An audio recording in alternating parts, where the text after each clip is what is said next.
was a sunny summer morning. Miss Butterfly was born for 7.5 minutes now, and she was a pro at flying. She was enjoying her life doing all sorts of things in the air, just like the one she was doing when she heard a weird noise. It was like something was falling, and something did fall on her. It was a slice of toast. The toaster was near to the open window, and he jumped right out on the butterfly. Miss Butterfly started shouting and crying. "My eye! My eye!" The grass poked her eye when she hit the ground. But she wasn't crying because of the pain. She was crying because her perfect look was ruined.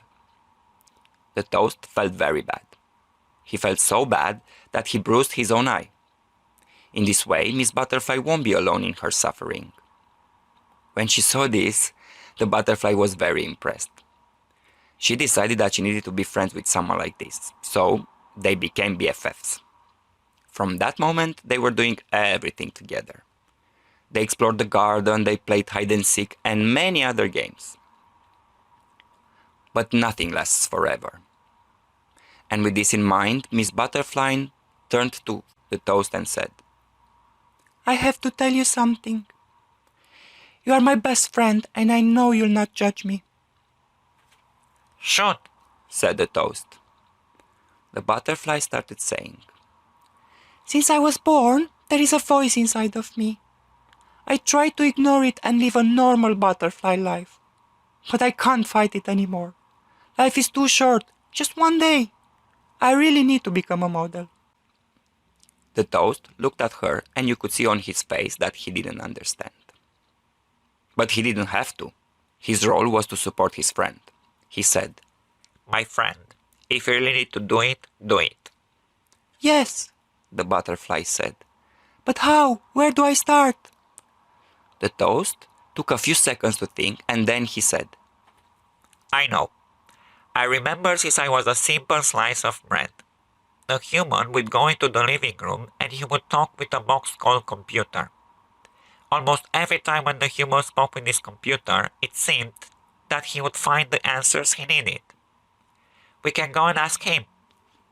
"How do we get there?" Miss Butterfly asked. The toast replied, "You can fly there. You'll tell me what you see and I can guide you from outside." And it was what they did. Everything went smoothly until Miss Butterfly flew into the living room. She realized that from there she couldn't hear her friend anymore. Discouraged, she flew outside and sat on the rock next to the toast. While they were sitting there trying to find another solution, they heard a voice. "Yoo-hoo! Hey, you too!" The two friends looked around, but they couldn't see anyone. They heard the voice again. "Yoo-hoo! Over here!" They looked above their heads, and there she was, a tulip. The flower said, "Hi! I saw you guys struggling and I think I have a solution." "A solution?"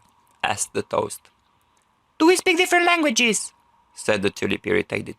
"Yes, a solution. Do you want to hear it?" "Yes," said both friends in the same time. The tulip said, "You'll make a trampoline. You have to gather as much spiderweb as you can." Miss Butterfly and the toast did what they've been told. After having enough spider webs, the tulip spoke again. "Now you have to layer the webs on top of each other and tie them in a round shape on the flowers. It will be just like a bed. After that, Toast, you'll have to hop on it. You should be in the house after a few jumps." The two friends did again what they've been told. Then, the toast went onto the trampoline, and after 2 jumps, he was on the kitchen floor. While he was waiting for his friend, he thought, "It seems that these flowers are not just pretty faces." Miss Butterfly was next to him now, and without losing more time, they went into the living room. When they got in front of the desk, Miss Butterfly flew on top of it, leaving the toast on the floor.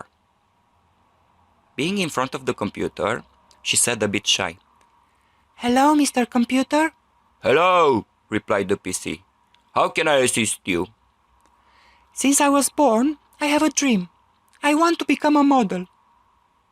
But I don't know what to do about it, and I've been told that you have the answer." The computer looked at her from head to toes and said, "Yes, I do have the answer, and you have the potential, so I will help you." Woohoo! What do I have to do? Asked the butterfly excited. "You just have to feel beautiful. I will do everything else myself, with my best friend the camera."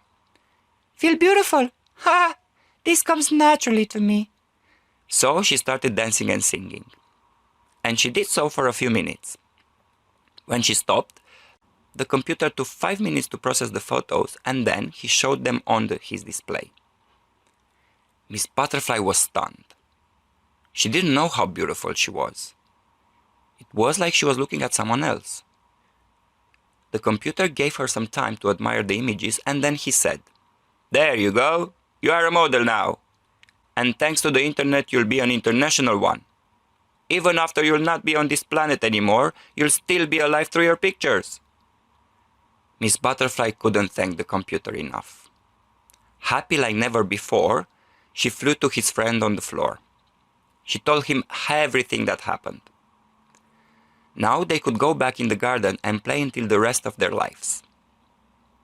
But there was another problem. How will they get back out? They will not be able to build another trampoline, and they don't have enough time to find another way.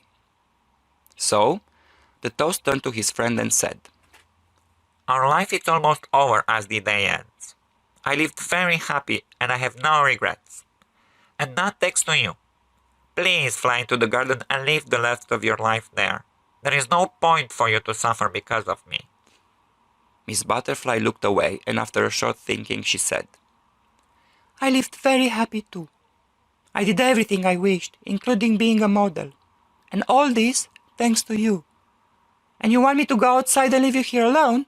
No, I will not do that. The toast looked at her. His eyes were in tears. The butterfly stood up, smiled at her friend, covered her eyes, and started counting. 1, 2, 3. When the toast saw this, he quickly started to look around. He was looking for the best place to hide. He understood that they will spend the last moments of their lives playing their favorite game, hide and seek.